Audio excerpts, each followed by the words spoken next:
વ્યક્તિ જ્યારે એકદમ વિવેકથી સ્વાર્થી થઈ જાય છે, સ્વાર્થી પણ એકદમ વિવેકથી, અને સુખને બરાબર કેન્દ્રમાં રાખીને એની યાત્રા કરે છે, ત્યારે હેડિંગ વગર કે હેડિંગ સાથે અધ્યાત્મ એનું પાલવ પકડી જ લે છે.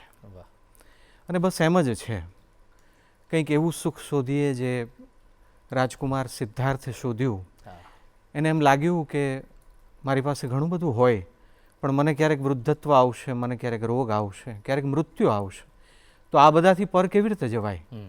અને ભારતીય અધ્યાત્મ, ભારતીય મહાપુરુષો, ભારતીય સંસ્કૃતિ આ સમગ્ર વિશ્વમાં, કદાચ અતિશયોક્તિ નહીં કરું, ભલે હજી બીજા ગ્રહો નહીં મળ્યા હોય, પણ સમગ્ર યુનિવર્સમાં એના સચોટ જવાબોમાંનો એક જવાબ છે.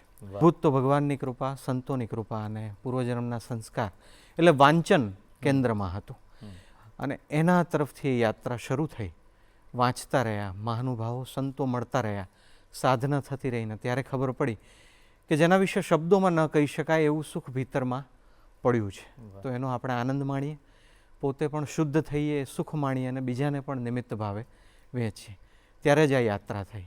અને મૂળભૂત રૂપે સ્વાર્થી અને વિવેક આ બંને સાથે રાખીએ તો સુખની યાત્રા કરતાં કરતાં બધું જ એક સરખું એક સાથે આવતું ગયું. એમાં ક્યાંય મનમાં ભણતરનો કે કામકાજનો કે દુનિયાની પરિસ્થિતિનો વિરોધાભાસ ન નડ્યો. અને બસ યાત્રા આ રીતે આગળ વધી.